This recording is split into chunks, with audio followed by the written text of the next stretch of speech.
UN investigators warn an alarming rise in violence and human rights violations threatens prospects for a durable peace in South Sudan and risks impeding free and fair elections in December, the first since the country gained its independence from Sudan on July 9, 2011. Members of the UN Commission on Human Rights in South Sudan, which submitted its latest report Friday to the UN Human Rights Council, expressed hope that the government would live up to the commitments of the 2020 revitalized peace agreement. The outlook is not promising. Commission members agree that much remains to be done before elections can go ahead later this year. While South Sudan is coming to the end of a political process, the Commission notes that the drafting of a new, permanent constitution has not yet started.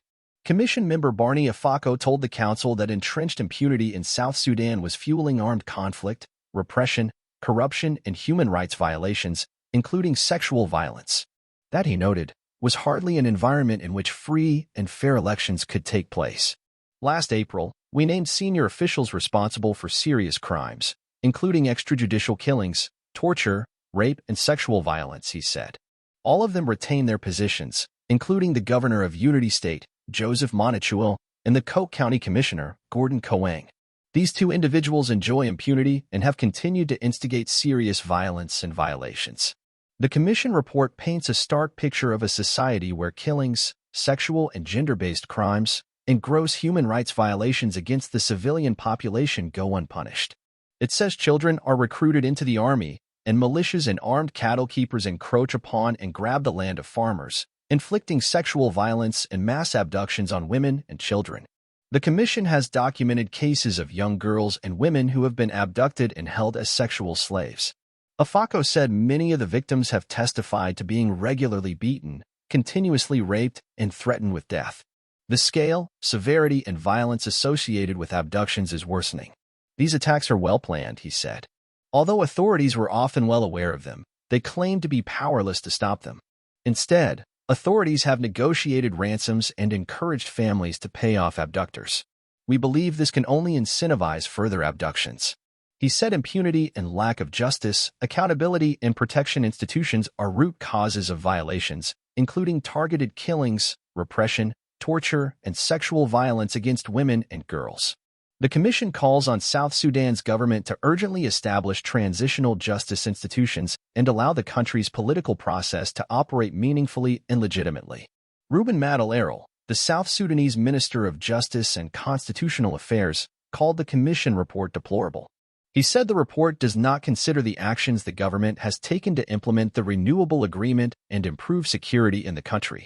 He bristled at the report's description of widespread sexual and gender-based violence against women and girls in South Sudan, saying it is misleading and meant to tarnish the image of the country.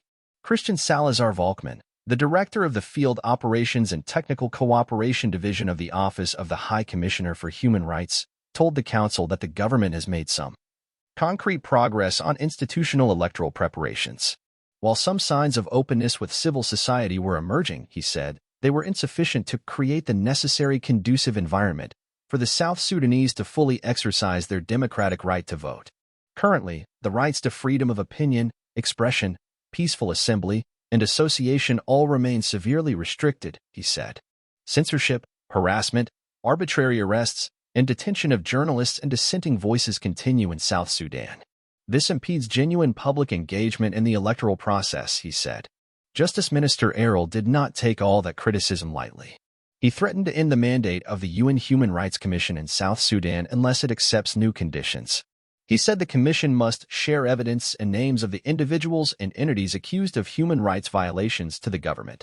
He said the commission also must agree to monitor and report human rights situations and let the government handle all investigations. If these positions are accepted, the government will accept the extension of the mandate of the Commission for a period of 1 year only, he said. 95 non-governmental and human rights organizations sent a letter early last week to Council members and observer states urging the Council to renew the Commission's mandate. They expressed concern about South Sudan's human rights situation in view of the upcoming elections. They noted that the Commission's critical role in that it is the only mechanism tasked with collecting and preserving evidence of violations on international humanitarian and human rights law with a view to ensuring accountability.